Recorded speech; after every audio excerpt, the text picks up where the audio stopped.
ओम नमो भगवते वासुदेवाय। ओम नमो भगवते वासुदेवाय। ओम नमो भगवते वासुदेवाय। ओम नमो भगवते वासुदेवाय। ओम नमो भगवते वासुदेवाय। श्रीमद् भागवतम से पाठ चतुर्थ स्कंद 12वां अध्याय श्लोक क्रमांक 25। सुदुर्जयम् विष्णुपदं जितं त्वया यत् सूरयः अप्राप्य विचक्षते परं आतिष्ठ तत् चंद्र दिवाकर आदयः गृह ऋक्षतारः पर्यन्ति दक्षिणं सुदुर्जयं विष्णुपदं जितं त्वया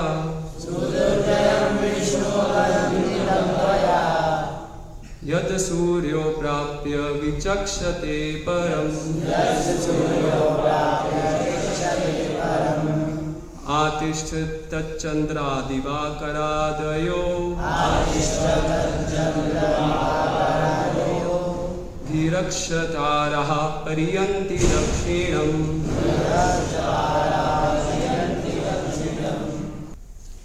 शब्दार्थ अनुवाद एवं तात्पर्य कृष्ण कृपा मूर्ति श्री श्रीमद एसी भक्ति वेदांत स्वामी प्रभुपाद के द्वारा। शब्दार्थ सुदुर्जयम प्राप्त करना कठिन, विष्णु पदम विष्णु लोक, जितम जीता गया, त्वया तुम्हारे द्वारा, यत् जो, सूरयः बड़े बड़े देवता, अप्राप्य बिना प्राप्त किए, विचक्षते केवल देखते हैं, परम परम आतिष्ठा आइए, तत् उस, चंद्र चंद्रमा, दिवाकर सूर्य, आदयः इत्यादि, गृह नौ ग्रह, बुध शुक्र पृथ्वी मंगल बृहस्पति शनि, ऋक्षतारः नक्षत्र, पर्यन्ति परिक्रमा करते हैं, दक्षिणम दाईं ओर। अनुवाद विष्णु लोक को प्राप्त कर पाना अत्यंत कठिन है, किंतु आपने अपनी तपस्या से उसे जीत लिया है। बड़े बड़े ऋषि तथा देवता भी इस पद को प्राप्त नहीं कर पाते। परम धाम विष्णु लोक के दर्शन करने के लिए ही सूर्य चंद्रमा तथा अन्य ग्रह, तारे, चंद्र, भुवन, नक्षत्र तथा सौर मंडल उसकी परिक्रमा करते हैं।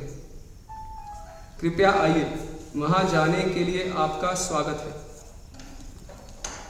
तात्पर्य इस भौतिक जगत में भी तथाकथित वैज्ञानिक, दार्शनिक तथा चिंतक वैकुंठ तक जाने के लिए प्रयत्नशील हैं, किंतु वे वहां कभी नहीं जा सकते। किंतु भक्ति करते हुए भक्त न केवल वैकुंठ लोक को जान पाता है, वरन यथार्थ में वहां जाकर आनंद तथा ज्ञान का शाश्वत जीवन बिताता है। कृष्ण भावनामृत आंदोलन इतना शक्तिमान है कि जीवन के नियमों का पालन करते हुए तथा भगवत प्रेम उत्पन्न करके कोई भी भगवान के धाम आसानी से वापस जा सकता है। इसके साक्षात प्रमाण ध्रुव महाराज हैं। यहाँ विज्ञानी जन तथा दार्शनिक चंद्रमा में जाकर वहाँ रुकने तथा रहने के प्रयासों में असफल रहते हैं। वहीं भक्त अन्य लोगों की यात्रा सुगमता से कर सकता है और अंत में भगवान के धाम जाता है। भक्तों को अन्य लोगों को देखने में रुचि नहीं रहती, किंतु भगवान के धाम जाते हुए वे इन समस्त लोगों को देखते हुए पार करते हैं। जिस प्रकार की दूर जाने वाला यात्री अनेक छोटे छोटे स्टेशनों को पार करता जाता है। ओम ज्ञानतिमिरन्धस्य ज्ञानाञ्जनशलाकया चक्षुरुन्मीलितं येन तस्मै श्रीगुरवे नमः। श्रीचैतन्यमनोभीष्टं स्थापितं येन भूतले स्वयं रूपः कदा मह्यं ददाति स्वपदान्तिकं। वन्देऽहं श्रीगुरुं श्रीयुतपदकमलं श्रीगुरून् वैष्णवांश्च श्रीरूपं साग्रजातं सहगणा रघुनाथान्वितं तं सजीवं साद्वैतं सावधूतं परिजनसहितं कृष्णचैतन्यदेवं श्रीराधा कृष्णपादान् सहगण ललिता श्रीविशाखान्वितांश्च। नमो ओं विष्णुपादाय कृष्णपृष्ठाय भूतले श्रीमते भक्तिवेदांत स्वामिन् इति नामिने। नमस्ते सारस्वते देवे गौरवाणी प्रचारिणे निर्विशेष शून्यवादी पाश्चात्यदेशधारिणे। नमो महावदन्याय कृष्ण प्रेम प्रदायते कृष्णाय कृष्ण चैतन्य नामने गौरत्विषे नमः। हे कृष्ण करुणा सिंधो दीनबंधो जगत्पते गोपेश गोपिका कांत राधा कांत नमस्तुते। तप्त कांचन गौरांगी राधे वृंदावनेश्वरी वृषभानुसुते देवी प्रणमामि हरिप्रिये। वाञ्छाकल्पतरुभ्यश्च कृपा सिन्धुभ्यैव च पतितानां पावनेभ्यो वैष्णवेभ्यो नमो नमः। जय श्री कृष्ण चैतन्य प्रभु नित्यानंद श्री अद्वैत गदाधर श्रीवासादि गौर भक्त वृंद। हरे कृष्णा कृष्णा कृष्णा हरे हरे हरे राम राम राम हरे हरे। हरे कृष्ण। इस अध्याय का शीर्षक है ध्रुव महाराज का भगवान के पास जाना। पिछले कुछ श्लोकों से प्रसंग चल रहा है कि कैसे वैकुंठ से विमान उतरा है और वहाँ से दो सुंदर पुरुष, क्या नाम है, नंद और सुनंद, उतरते हैं और ध्रुव महाराज के साथ उनका वार्तालाप है। तो पिछले श्लोक में हमने देखा कि वो अपना परिचय दे रहे कि हम भगवान के प्रतिनिधि हैं, किनके, जो शारंग नामक धनुष को धारण किए, और हम विशेष रूप से आपको वैकुंठ लोक ले जाने के लिए आए हैं। और फिर आज के श्लोक में स्वागत कर रहे हैं कि आप कृपया ये जो विमान उतरा है, हम चित्र में देख सकते हैं ना यहाँ पर, तो यही सीन चल रहा है जो यहाँ पर चित्र लगा रखे हैं। तभी ध्रुव महाराज को स्वागत कर रहे हैं कि आप आइए और विमान में आसीन होइए। तो इस श्लोक में ये जो भगवान का लोक है, इसको सुदुर्जय कहकर संबोधित किया गया। तो शब्दार्थ में कि जिसको प्राप्त करना कठिन। तो एक जय मतलब जो जीता जा सके, और दुर्जय मतलब जिसको प्राप्त करना कठिन, और सुदुर्जय तो और भी अधिक, वेरी डिफिकल्ट प्रॉपर ट्रांसलेट करते हैं इंग्लिश में। जैसे भागवतम में भी अन्यत्र कई स्थानों पर जो मनुष्य जीवन है उसको क्या सुदुर्लभ कहा गया ना। तो एक दुर्लभ मतलब रेयर, और सुदुर्लभ मतलब और भी अधिक, rarest of rare human birth. तो उसी तरह ये जो भगवान का धाम है, इसको प्राप्त करना very rare, rarest of rare, बहुत ही कठिन है। तो क्या कठिनता है, हम देख सकते हैं जो बड़े बड़े वैज्ञानिक हैं जो प्रयास करते रहते हैं, तात्पर्य में प्रभुपाद चर्चा कर रहे हैं वैज्ञानिकों की, तो कितना कितना वो स्पेस शटल और क्या क्या सैटेलाइट भेजते हैं, लेकिन वो अपने प्रयासों से ये जो ब्रह्मांड है, इस भौतिक जगत में जो सबसे छोटा ब्रह्मांड है, इसका भी ये लेंथ और ब्रेड्थ मेज़र करने में सक्षम नहीं है। तो वैकुंठ लोग जो कि इस भौतिक जगत, तो हम देखते हैं वो लोग चार्ट में, तो एक कोना है और इसके विरजा नदी और फिर वो 3/4 जगत आध्यात्मिक जगत। तो उसके लिए तो वो कल्पना करवाना भी उनके लिए असंभव है, तो वहाँ पर तो वो कैसे जा सकते हैं। और फिर जो अन्य हैं कर्मी वो स्वर्ग लोक तक पहुँच जाएंगे। फिर ज्ञानी लोग हैं ज्ञान का अनुशीलन करके तो ज़्यादा से ज़्यादा वो ब्रह्मलोक ज्ञानी तपस्वी ब्रह्मलोक तक जाते हैं और ज्ञानी उससे ऊपर ब्रह्म ज्योति तक भी पहुंच सकते हैं ज्ञानी योगी जन। लेकिन भगवान के धाम में प्रवेश करना तो भागवतम में उल्लेख आता है 10वें स्कंद में, ये अन्य अरविंदाक्ष विमुक्त मानिना तो ये सद्भावात अविशुद्ध बुद्धया आरूढ़ कृच्छेण परम पदम आरूढ़ कृच्छेण परम पदम पता पतंती अधो अनादित युष्मदंगर। तो क्या चीज़ वो, क्योंकि वो भगवान के चरण कमलों की उपेक्षा करते हैं तो इसलिए वो अपने तथाकथित जो स्थान है अपनी सो कॉल्ड एलिवेटेड पोजीशन ब्रह्म ज्योति या ब्रह्मलोक, तो वहाँ से भी वो गिर जाते हैं।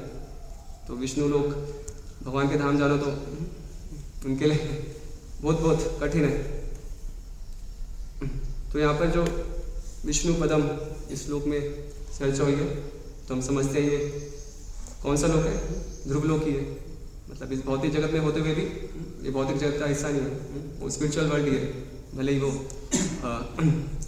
बाह्य दृष्टि से वो इस भौतिक जगत की सीमा में दिखे। आई थिंक कल ही हम सुन रहे थे ना, उसका कभी विनाश नहीं होता। So this is as good a spiritual world जो ध्रुव लोक है। और सभी जो ग्रह हैं 9 ग्रह मतलब सभी प्लैनेट्स बढ़ते हैं भागवतम के 5वें स्कंद में। तो जो ध्रुव लोक है उसी की वो परिक्रमा उसके अराउंड रिवॉल्व करते हैं। तो एक्चुअली यहाँ पर जो 9 ग्रह है मतलब जो अनुवाद किया गया उसमें ये यूरेनस नेपच्यून प्लूटो तो ये ऐड कर दिया गया। मतलब इंग्लिश ट्रांसलेशन देखेंगे तो उसमें मतलब ये सब नहीं है, क्योंकि जो वैदिक पद्धति के अनुसार जो 9 ग्रह हैं तो उसमें मतलब बुध शुक्र पृथ्वी मंगल बृहस्पति मतलब और शनि सैटर्न तक आते हैं, और उसके सिवा पृथ्वी सूर्य चंद्र, तो इस प्रकार 9 ग्रह होते हैं। तो यूरेनस नेपच्यून और प्लूटो को तो शास्त्रों के अनुसार उसको हम 9 ग्रहों की गणना में कंसीडर नहीं किया जाता। तो यहाँ पर उल्लेख है कि कैसे ध्रुव महाराज है उन्होंने उसको जीत लिया, उस लोक को विष्णु पद को, जिसके लिए जो कि बड़े बड़े देवता बड़े बड़े ऋषि तथा देवता भी इस पद को प्राप्त नहीं कर पाते। तो जैसे हमने चर्चा किया कि ऋषि मुनि ठीक है वो ज्ञान के बल तक ब्रह्म ज्योति तक पहुंच जाएंगे, लेकिन क्योंकि वो भगवान की भक्तिमय सेवा उनके चरण कमलों का आश्रय स्वीकार नहीं करते तो इसलिए उनके लिए कठिन है। फिर बड़े बड़े देवता जितने भी देवता हैं अधिकतर तो मोस्टली क्या भगवान के सकाम भक्त हैं, तो उनमें भौतिक इच्छाएं हैं। तो अगर किसी में लेश मात्र भी भौतिक इच्छा है इस भौतिक जगत को भोगने की 0.00010 की पावर माइनस इन्फिनिटी इतनी भी कुछ डिज़ायर है तो फिर से इस भौतिक जगत में आना पड़ेगा, तो फिर भगवान के धाम नहीं जा सकते। तो पूरा ओवरऑल ऑफ कॉन्शियसनेस जो हमारी चेतना जो कि भोगने की इच्छा है, तो अपन लिखते ना you want to lord of everything, सब चीज़ को हम भोगना चाहते हैं। लेकिन जब वो चेतना पूरा 1 डिग्री टर्न नहीं हो जाता, वो चेतना सेवामय चेतना में जब तक परिवर्तित नहीं हो जाती तब तक कोई चांस नहीं है कि भगवान के धाम में प्रवेश हो सके, क्योंकि वहाँ तो क्या है सभी भगवान की सेवा में लगे हैं। तो अगर सेवा के इतर कोई भी इच्छा है तो फिर क्या वहाँ पे डिस्टर्बेंस ही करेंगे, तो इसलिए वहाँ पर ऐसे एंटी नहीं है। भगवान बताते हैं गीता में देवी ईशा गुणमयी मम माया दुरत्या मामे वे प्रबद्धन्ते माया वेताम तरंती थे।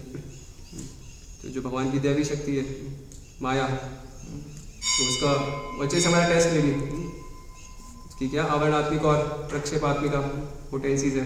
तो एक तो वो सभी जीवात्माओं को इस अज्ञानता में रखती है जिसके कारण हम पहचान करते हैं अपनी गलत इस शरीर के साथ, और कोई सौभाग्यवश इससे निकलने का भी प्रयास करता है प्रयत्नशील होता है तो फिर से प्रक्षेप थ्रोइंग पोटेंशियल, तो फिर से वो माया अलग अलग टेम्पटेशंस के द्वारा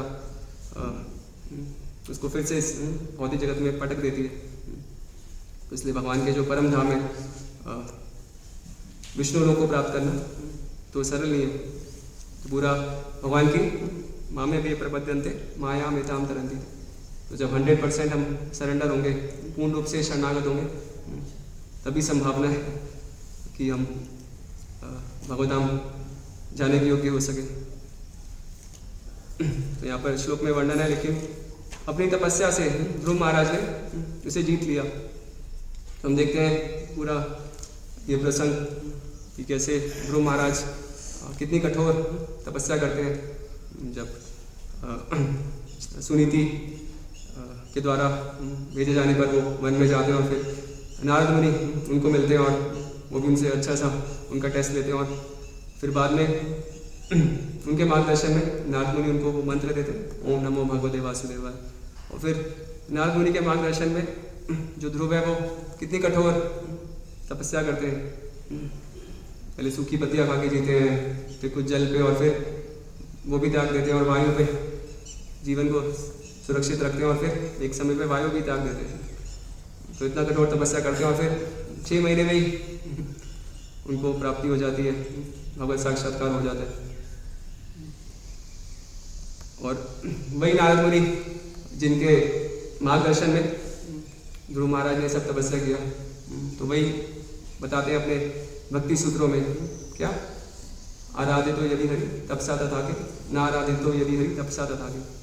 कि अगर आप भगवान की सेवा में लगे हो तो फिर तो तपस्या की कोई आवश्यकता नहीं है, और अब नहीं लगे तो फिर सारी तपस्या बेकार है। श्री में भी केवल तो वही नारद मुनि उनके ही मार्गदर्शन में ध्रुव ने इतनी कठिन तपस्या की और भगवान के दर्शन किए, और वही नारद मुनि है जो कि एक जगह ऐसा उपदेश दे रहे हैं। तो कैसे ये रिकनसाइल कर सकते हैं, कैसे हम विरोधाभास सा लगता है ना। तो इसका उत्तर में मिलते हैं 2 श्लोकों पूर्व, जिसमें नंद और सुनंद ध्रुव को संबोधित करते हुए कहते हैं कि आप 5 वर्ष के थे तो आपने कठिन तपस्या की थी और उससे आपने पुरुषोत्तम भगवान को अत्यधिक प्रसन्न कर लिया था। तो ये क्रक्स है। तो भगवान की प्रसन्नता जो कि होगी भगवान के जो प्रतिनिधि है, जैसे उनको भगवान के प्रतिनिधि नारद मुनि मिले और फिर उनका आश्रय ग्रहण करते, क्योंकि वो भगवान को प्रसन्न कर पाए, इसलिए फिर वैकुंठ से विमान आता है और वो भगवत धाम पहुँच पाते। तो ये जो भगवान के शुद्ध भक्त हैं तो उनको प्रसन्न करना, उनकी कृपा ही ये इम्पोर्टेंट फैक्टर है भगवत धाम में प्रवेश करने के लिए। भागवतम के 5वें स्कंद में हम देखते हैं जब जड़ भरत और रघुगण उनका संवाद होता है, तो जड़ भरत उनको उपदेश देते हुए कहते हैं, रघुगण एतत् तपसा न याति ना चे जया निर्वपणात् गृहात्वा ना च छंदसा ना जलाग्नि सूर्य विना महत्पाद रजोभिषेकम। तो जड़ भरत कह रहे हैं कि एब्सोल्यूट ट्रूथ जो परम सत्य है उनका साक्षात्कार आप बड़ी बड़ी तपस्या करके, जैसे ना सर्दियों में ठंडे पानी में योगी लोग करते हैं अपने आप को समर्ज कर लेना ठंडे पानी में, या फिर गर्मियों में चारों तरफ आग लगा के उसमें बैठ जाना। तो एक उसका ताप है और एक सूर्य, गर्मी में सूर्य का ताप भी प्रचंड है। तो ऐसी तपस्या करके, या फिर जो अलग अलग आश्रम है ब्रह्मचर्य गृहस्थ वानप्रस्थ संन्यास, तो उन आश्रमों को के विधि विधानों का भी बहुत ही स्ट्रिक्टली, बहुत ही कठोरता से पालन करके ही रघुगण एतत् तपसा न याति। तो संभव नहीं है परम सत्य को प्राप्त कर पाना। तो कैसे संभव है? बिना महत्पाल रजोभिषेकम। तो जो महान भक्त है, शुद्ध भक्त, तो जब उनकी चरण रथ से हम अपने को लेप लेंगे, या दूसरे शब्दों में जब उनकी कृपा उनको हमें प्राप्त होगी, दोनों सेंस में लिटरेरी भी ले सकते हैं, लेकिन जो सारे की जब उनकी कृपा हमें प्राप्त होगी तभी ये संभावना है कि हम भी क्वालिफाई योग्य हो पाएंगे उनके चरण चिन्हों में चलते हुए भगवत धाम जाने के लिए। अदरवाइज मतलब तपस्या हम देखते ना, कल ही हम उदाहरण सुन रहे थे किनका, वो रामायण से वो एक शूद्र थे ना, शंभुक। हाँ शंभुक। तो उन्होंने भी तपस्या की थी, लेकिन क्या हुआ, प्रसन्न हुए भगवान, राम ने तो गला काट दिया उनका। हिरण्यकश्यप ने भी मतलब कितनी कठोर तपस्या की थी। 7वें स्कंद में पूरा वर्णन है। एक पैर पर खड़े होकर दोनों हाथ उठाकर, उनका तो पूरा शरीर था, वो शरीर तो रहा ही नहीं था, सब चींटियों ने काट लिया था, खाली अस्थियाँ ही बच गई थी। तो तपस्या, लेकिन क्योंकि वो जो तपस्या का उद्देश्य भगवान या उनके शुद्ध भक्त को प्रसन्न करना नहीं था, तो इसलिए उनका कोई शुद्धिकरण नहीं हो पाया। वो तो असुर थे और असुर बने। लेकिन जब हम इस प्रकार के मतलब शुद्ध भक्त हैं नारद मुनि जैसे, तो उनके मार्गदर्शन में हम उनकी शिक्षाओं का पालन करते हुए जो भी तपस्या में उठाते हैं, तो भक्ति का ही अंग है वो। एक्चुअली यहाँ पर जो है कि उन्होंने तपस्या से प्राप्त किया, असली में मतलब भक्ति में सेवा द्वारा ही प्राप्त किया, क्योंकि जो तपस्या है वो जो डिवोशनल सर्विस है उससे पृथक नहीं है, उसी का ही एलिमेंट है, उसी का ही वो अंग है। तो जो तपस्या जो कि शुद्ध भक्तों की शिक्षाओं का आचरण करते हुए हम उठाते हैं, तो उससे हमारा शुद्धिकरण होता है, तो वो अनुकूल है हमारी आध्यात्मिक प्रगति के लिए। तो जैसे ऋषभ भगवान भी अपने 100 पुत्रों को उपदेश देते हैं, तपो दिव्यम पुत्र का ये सत्वम शुद्धेत यस्मा ब्रह्म सौख्यम अनंतम। तो बता रहे हैं कि कैसे दिव्य तपस्या जो मनुष्य जीवन में ही संभव है, तो उसको करके व्यक्ति ब्रह्म सुख या फिर भगवद्धाम जाने का अधिकारी बनता है।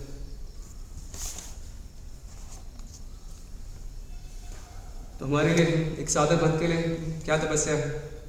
हमें तो प्रभुपाद जी ने क्या मॉर्निंग प्रोग्राम अटेंड करना, सुबह जल्दी उठना, स्नान करना, मंगल आरती के लिए तैयार होना, ये तपस्या है। खेल प्रभुपाद के समय कुछ मतलब कई जगह विदेशों में, जैसे वो था ना न्यू वृंदावन, तो वहाँ पर भक्त वो तो मतलब मंगल आरती में जाने से पहले बर्फ़ तोड़ते थे ताकि स्नान कर सके, तो इतनी ठंड पड़ती है। तो ऐसी ऐसी तपस्या यहाँ तो खैर इतना तपस्या, यहाँ तो उल्टा मतलब उठने की वजह देर तक सोना तपस्या है, मच्छर नहीं सोने देंगे आपको ज़्यादा देर तक। तो और क्या तपस्या दी है प्रभुपाद जी ने? 16 माला का जप करना, तो वो भी धीरे धीरे शुरू में डिफ़िकल्ट होता है, लेकिन फिर हम हैबिचुअल हो जाते हैं। पूरा दिन है, खासकर जो फुल टाइम डिवोटीज है, तो रात तक तो माला खींची जाएगी, हो जाएगी महीने। लेकिन ब्रह्म मुहूर्त में बिल्कुल कॉन्शियस रह के, और उस समय जब निद्रा का प्रचंड वेग है, तो उस समय एक एक हरे कृष्णा कृष्णा कृष्णा हरे हरे, हरे राम राम राम हरे, तो एक एक सिलेबल को, एक एक शब्द को ध्यानपूर्वक सुनते हुए जप करना, तो ये तपस्या है। तो ये जो प्रयास है, चाहे छोटा सा लगे, बहुत महत्वपूर्ण है। तो ये कृपा आकर्षित करने वाला है हमारे गुरुजनों की, भगवान के प्रतिनिधियों की और अल्टीमेटली फिर भगवान की। और फिर कोई ज़्यादा सौभाग्यशाली है तो जो गुरुगण है उनको और फिर और आदेश देते हैं, जैसे प्रभुपाद जी ने कहाँ भेजा भक्तों को, तुम जाओ सैन फ्रांसिस्को, समाल के समाज बोला आप जाओ चाइना, फिर वो जो कपल थे 3 उनको बोला आप जाओ लंदन में जाके सेंटर स्टार्ट करो। तो ये जो प्रचार के लिए जो हम तपस्या उठा रहे तो पर्याप्त है, मतलब शुद्ध भक्तों का आदेश पूर्ण करने में जो तपस्या की जाती है, तो वही है जो हमारा शुद्धिकरण करने वाली। और फिर उसी से ही भक्त निखरता है, उसका आध्यात्मिक बल विकसित होता है और वो प्रिय पात्र बनता है गुरुवर का, वरिष्ठों का, अल्टीमेटली भगवान का।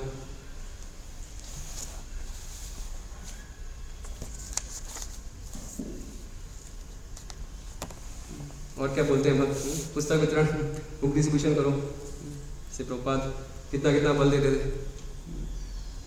बहुत सारे लेटर्स हैं प्रभुपाद के, तो उसमें प्रभुपाद बार बार ये हिट करते हैं इस पॉइंट को कि simply by carrying out this one activity, खाली एक सेवा के द्वारा, इस प्रयास के द्वारा आप भगवत धाम जा सकते हो। तो ये जो प्रचार की सेवा है, तो इसमें तपस्या ग्रहण करना, तो ये तो बहुत बड़ा सौभाग्य है। तो फिर हम ऐसी तपस्या लेने से वो जो गेट्स हैं स्पिरिचुअल वर्ल्ड के, ये तो पिक्चर्स तो क्या विंडोज़ है, लेकिन जो गेट्स हैं वो खुल जाते हैं भगवत धाम जाने के, तो व्यक्ति अधिकारी बनता है भगवान के धाम जाने के।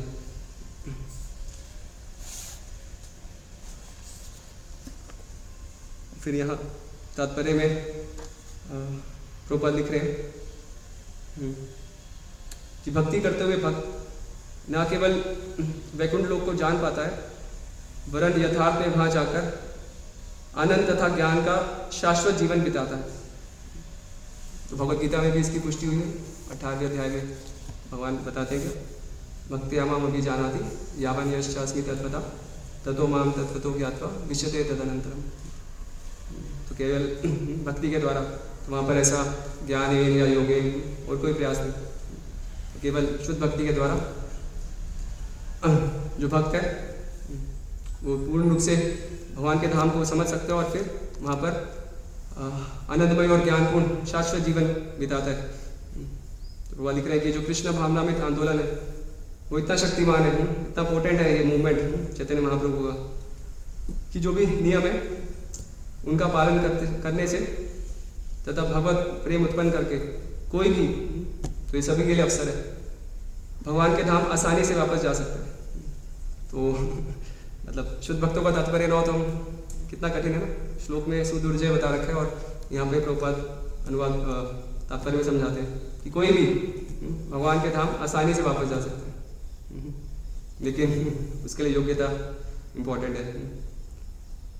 कि जो कृष्ण भावनामृत आंदोलन है, तो प्रभुपाद के चरणों का पूर्ण रूप से दृढ़ता से आश्रय लेना और सभी जो नियम है उनका पालन करना, तो अल्टीमेटली आई थिंक SSR पुस्तक में प्रभुपाद लिखते भी है कि मतलब ये जो सब जितने भी विधि विधान है उनका क्या उद्देश्य है।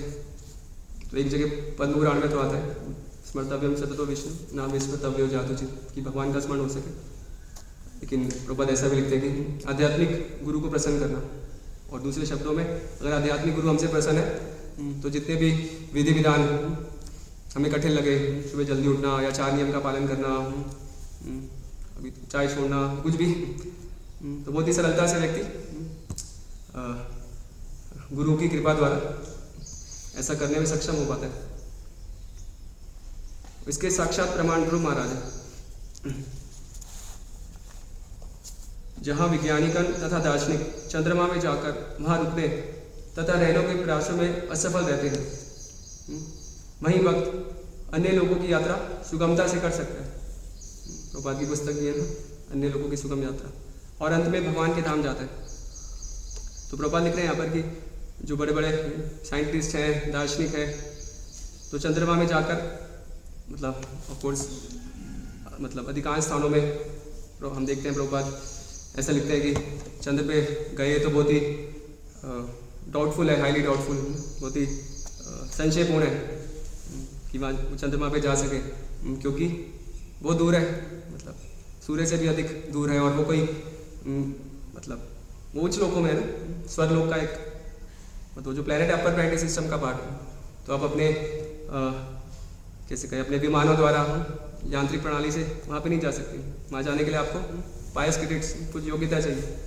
जैसे हम इस पृथ्वी पे भी देख सकते हैं, आपको यहाँ से दूसरे देश जाना है, अमेरिका, चाइना, कहीं भी जाना है, तो आपको कुछ चाहिए ना, कुछ वीज़ा, कुछ पासपोर्ट, कुछ डॉक्यूमेंट चाहिए।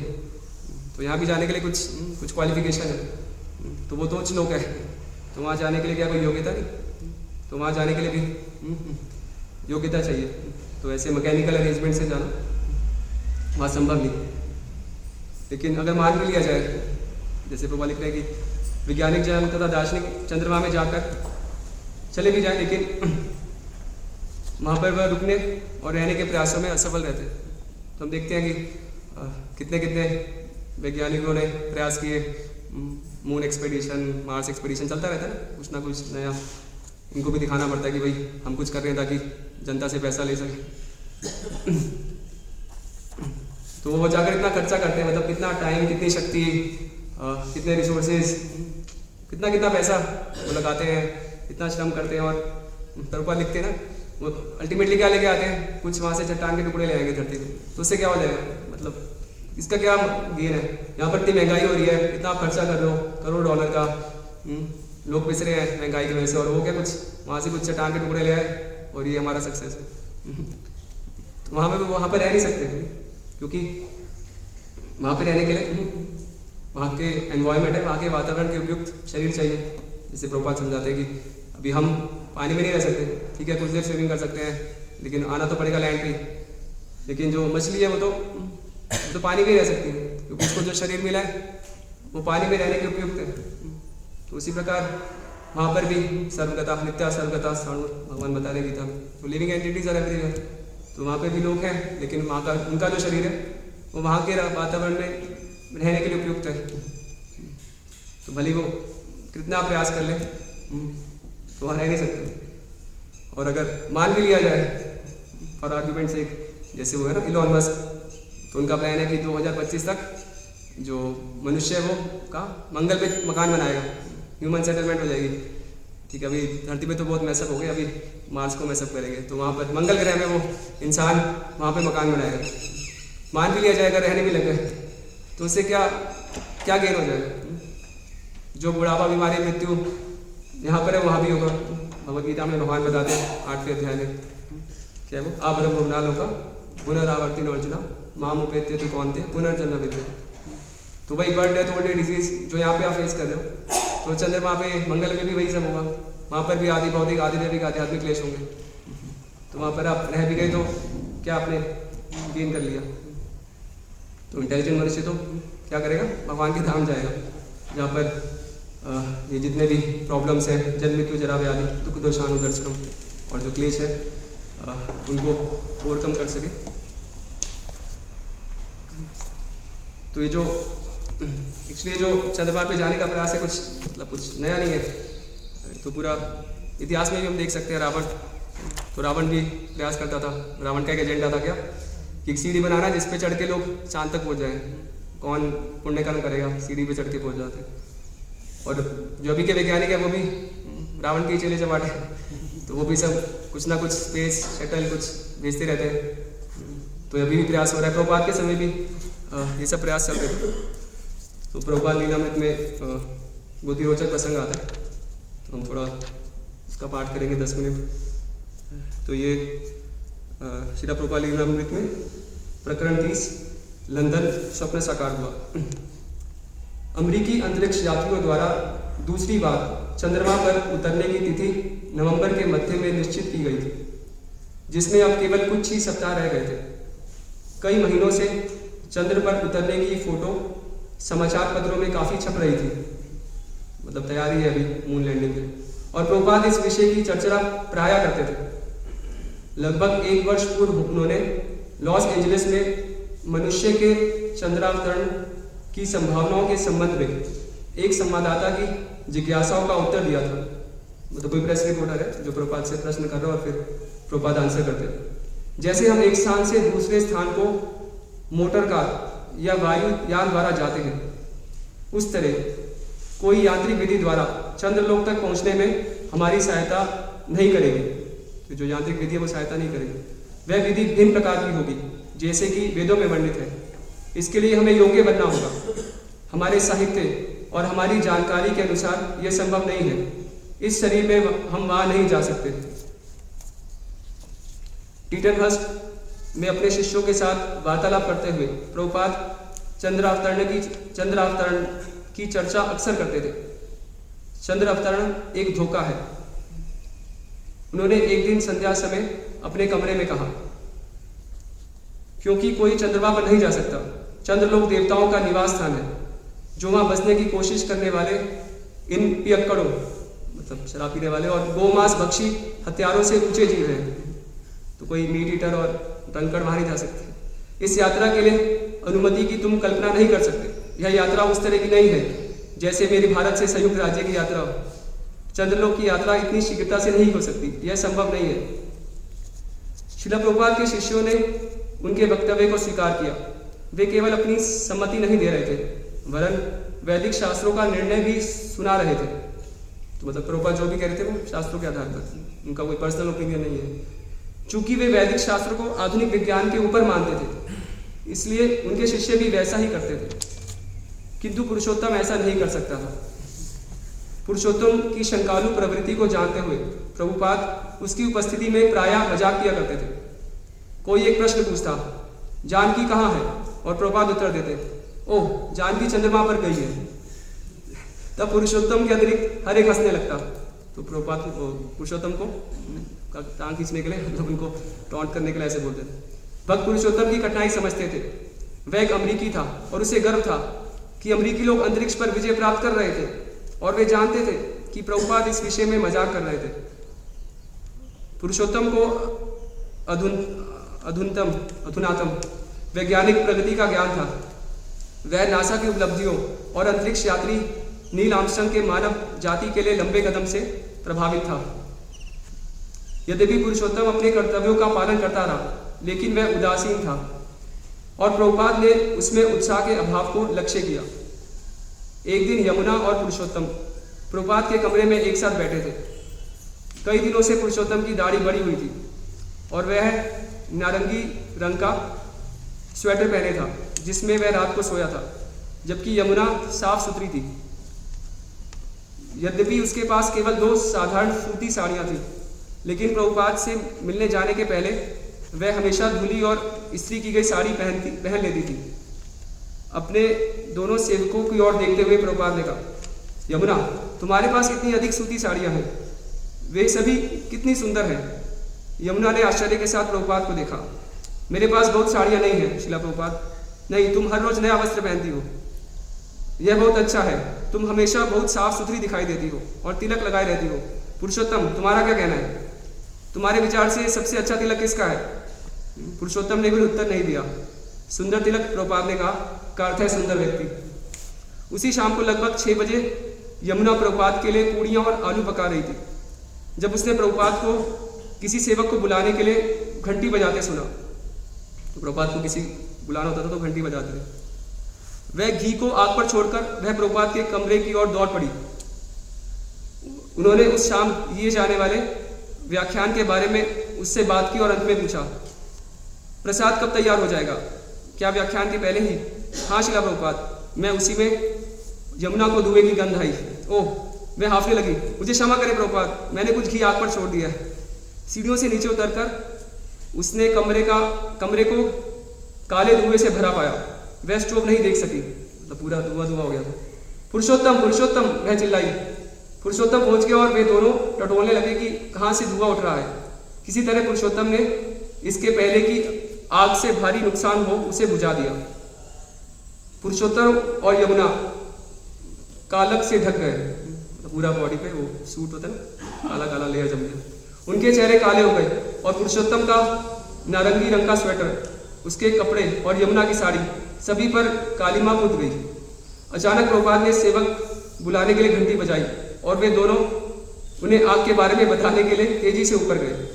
जब जानकी नीचे लौटी और यह घपला देखा तो वह झपट कर ऊपर प्रभुपाद के कमरे में पहुंची, जहां पुरुषोत्तम और यमुना अब भी कालक से पुते प्रभुपाद के समक्ष खड़े थे। यहाँ क्या हो गया? जानकी फूट पड़ी। प्रभुपाद ने उसे सौम्य भाव से देखा और कहा, आज पुरुषोत्तम चंद्रमा पर पहुंच गया है। क्या? जानकी ने पूछा। प्रभुपाद ने अपनी बात दोहराई। हाँ, हमारा पुरुषोत्तम चंद्रमा पर पहुंच गया है। प्रभुपाद, पुरुषोत्तम बोला, मैं एक ब्रह्मचारी हूँ, आप ये बातें क्यों कर रहे हैं? ब्रह्मचारी होना चंद्रमा पर जाने में बाधक नहीं है, कोई भी जा सकता है। प्रभुपाद ने मतलब यहाँ से लिखा, आंख मारते हुए कहा, मतलब ये ट्रांसलेटर गड़बड़ कर देते मतलब इंग्लिश में विंकिंग, मतलब इशारा करते हुए प्रभुपाद ने कहा कि ब्रह्मचारी भी चंद्रमा पे जा सकते हैं। ठीक है, और फिर ठीक है 5 मिनट और, कभी क्लाइमेक्स आने वाला है। जब प्रभुपाद ने चंद्र पर उतरने के प्रसंग को देखने की इच्छा प्रकट की तो भक्तजन एक टेलीविज़न ले आए और उसे उनके रहने के कमरे में रख दिया। टेलीविज़न के सामने कुर्सी में बैठे हुए प्रभुपाद ने नित्य की भांति मालिश कराई। पुरुषोत्तम ने घोषणा की, प्रभुपाद जी, अब समय करीब आ गया है, इसलिए मैं टेलीविज़न चालू करता हूँ और शीघ्र हम अंतरिक्ष यात्रियों के कुछ चित्र अंतरिक्ष से देखेंगे। एक संवाददाता केप कॉनावरेल, फ्लोरिडा से बोल रहा था। हम इस ऐतिहासिक अवसर के कुछ प्रारंभिक चित्र देखने जा रहे हैं। पहले चित्र अस्पष्ट आए, फिर वे स्पष्ट दिखाई देने लगे। अंतरिक्ष यान चंद्रमा पर उतर गया था। जब अंतरिक्ष यात्री यान में से बाहर निकले तो वे धीरे धीरे चंद्रमा के तल पर उतरे। पुरुषोत्तम प्रसन्नता की उमंग में डूब गया। धनंजय, तो धनंजय प्रभु अपना अनुभव बता रहे, मैं प्रभुपाद के सिर की मालिश करने की कोशिश कर रहा था, साथ ही कार्यक्रम भी देख रहा था। अब जब अंतरिक्ष यात्री उतर रहे थे तब अचानक प्रभुपाद ने मुझे अपने सामने बैठने को इशारा किया, इसलिए मैं उनके सामने गया। जो ही मैं बैठा प्रभुपाद मेरे सिर की मालिश करने लगे। मैं बिल्कुल घबरा गया। तुम भूल गए हो कि ठीक से मालिश कैसे की जाती है? वे बोले, ये ऐसे की जाती है। तो प्रभुपाद सिखा रहे। वे लगभग 2 मिनट तक मेरे सिर की मालिश करते रहे। तब मैं प्रभुपाद के पीछे खड़ा और उनके सिर की मालिश फिर से करने लगा। उस समय तक अंतरिक्ष यात्री चंद्र तल पर इधर उधर चल रहे थे। अमेरिका का छोटा सा ध्वज निकालकर वे उस चंद्रमा की जमीन में गाड़ रहे थे और ऊपर नीचे उछल कूद कर रहे थे। वे स्पष्ट रूप से आकर्षण शक्ति की अवहेलना कर रहे थे, क्योंकि हर बार जब वे ऊपर की ओर कूदते थे तो हवा में तैरने लगते थे, तब धीरे से नीचे आ जाते थे। वे बड़े प्रसन्न थे और खूब हल्ला गुल्ला कर रहे थे। पुरुषोत्तम, प्रभुपाद बोले, तो वे चंद्रमा पर पहुंच गए? हाँ प्रभुपाद, पुरुषोत्तम उत्साहपूर्वक बोला, वे चंद्रमा पर उतर गए हैं। प्रभुपाद मुस्कुराए। धनंजय, प्रभुपाद ने फिर मुझे आगे आने का संकेत दिया। मैं आगे आया और बैठ गया। मैंने सोचा कि वे चाहते थे कि मैं आगे से उनकी मालिश करूं, लेकिन उन्होंने फिर अपने हाथ मेरे सिर पर रखे और मैं मालिश करने लगे। धनंजय को उन्होंने कहा, क्या तुम मेरे सिर की मालिश करने जैसा सीधा साधा काम भी नहीं सीख सकते? मैं टेलीविजन देख रहा था और सेवा में पूरा ध्यान नहीं लगा रहा था। मैंने फिर कोशिश की, लेकिन प्रभुपाद ने फिर कहा, तुम अभी भी नहीं जानते कि यह कैसे किया जाता है? मैं बोला, जी प्रभुपाद, मैं भरसक कोशिश कर रहा हूं। वे हंसने लगे और बोले, ठीक है, करते जाओ। प्रभुपाद ने पुरुषोत्तम से पूछा, तो तुम क्या देख सकते हो? वे चंद्रतल की खोज में लगे हैं। पुरुषोत्तम ने कहा, तो वहां क्या है? जी, ऐसा लगता है कि वे कहीं किसी गड्ढे के अंदर उतरे हैं और वहां की जमीन रेतीली और कुछ चट्टानों वाली है। और देखिए, वे इधर उधर पड़ी कुछ चट्टानों की छाया दिखा रहे हैं। तुम इतना ही देख सकते हो ना? वहां मनुष्य नहीं है, वृक्ष नहीं है, वहां नदियां नहीं है, मकान नहीं है। नहीं, पुरुषोत्तम ने उत्तर दिया, चंद्रमा वीरान है। वे चंद्रमा पर नहीं उतरे हैं। प्रभुपाद ने जोर देकर कहा, यह चंद्रमा नहीं है। बाद में मालती प्रभुपाद के लिए दोपहर का भोजन ले आई। वे बोले, मालती ने कृष्ण के लिए थोड़ी खिचड़ी बनाई है और यह जो उन लोगों ने किया है उससे कहीं अधिक महत्व की है। तो भगवान के लिए खिचड़ी बनाना चंद्रमा पे जाने से कहीं अधिक महत्वपूर्ण है। एक बार राधानाथ महाराज बता रहे थे कि जब ये सब प्रसंग चल रहा था एक्सपीडिशन का, गोलू वृंदावन में वो क्या गाय धो रहे थे, दूध निकाल रहे थे। तो कोई प्रश्न करेगा ना, लोग बोलते हैं, अरे तुम क्या गाय से दूध निकाल रहे हो और इंसान चांद पे पहुंच गए। लेकिन कृष्ण की गाँव की सेवा करना वे सब बेकार के कामों से बहुत बढ़कर है। तो अंत में प्रभुपाद अंतिम पंक्ति में लिख रहे हैं, तो माया का टेस्ट कभी भी हो सकता है कि जब भक्त भगवान के धाम जाते हैं तो वो उन समस्त लोगों को देखते हुए पार करते हैं, जिस प्रकार की दूर जाने वाला यात्री अनेक छोटे छोटे स्टेशनों को पार करता जाता है। तो अभी गर्मी में अगर आपको जाना है कुल्लू मनाली, तो ट्रेन में कई सारे स्टेशन आएंगे, आगरा भी आएगा, दिल्ली भी, और तो कई मन अटक गया हो, थोड़ा देख लेते हैं ताजमहल, तो फिर वो डेस्टिनेशन में आ जाएगा। तो टेम्पटेशन माया का अंत समय तक भगवान गीता में बताते हैं, प्राक शरीर विमोक्षनाथ। तो जब तक है शक्नोति ही व्यास होनो प्राक शरीर मोक्षनाथ, आगे साथ शक्नोति नरा। तो एक स्ट्रगल चलता रहेगा, लेकिन भक्तों के संग में बहुत ही स्वीट स्ट्रगल है। तो एकमात्र कृष्ण भक्ति के लिए प्रयास होना चाहिए। हम देखते हैं प्रथम स्कंद में नाथ मुनि बोलते हैं व्यासदेव को, तस्य हेतु व्यथेत कोविदो ना लभ्यते यद ब्रह्मताम उपर्यदा तल लभ्यते दुख धन्यता सुखम काले सर्वत्र गभीर रनसा। तो जो इंद्रिय तृप्ति से मिलने वाला सुख दुख है, जैसे कोई दुख के लिए प्रयास नहीं करता तो जो सुख भाग्य में वो भी अपने आप प्राप्त होगा। तो जो गोविद एक्चुअली में जो इंटेलिजेंट व्यक्ति है तो उसको चाहिए कि तस्य हेतु, तो भगवान का धाम प्राप्त करने का प्राप्ति के लिए प्रयासशील हो। जैसे ध्रुव महाराज है, नारद मुनि, तो उनके चरण चिन्हों में चलने का हमें प्रयास करना चाहिए। और फिर हम देखेंगे आगे कैसे जो ध्रुव महाराज है वो स्वयं काल पुरुष के सर पे पाँव रख के और फिर इस वैकुंठ शायद विमान पे विराजित होकर वो भगवान के धाम जाएंगे। ठीक है, तो यहीं पर ही हम विराम देते हैं। किसी का कोई टिप्पणी या प्रश्न? ग्रंथ श्रीमद् भागवतम की जय। जगत गुरु श्रीला प्रभुपाद की जय। निताय गौर प्रेमानंदे।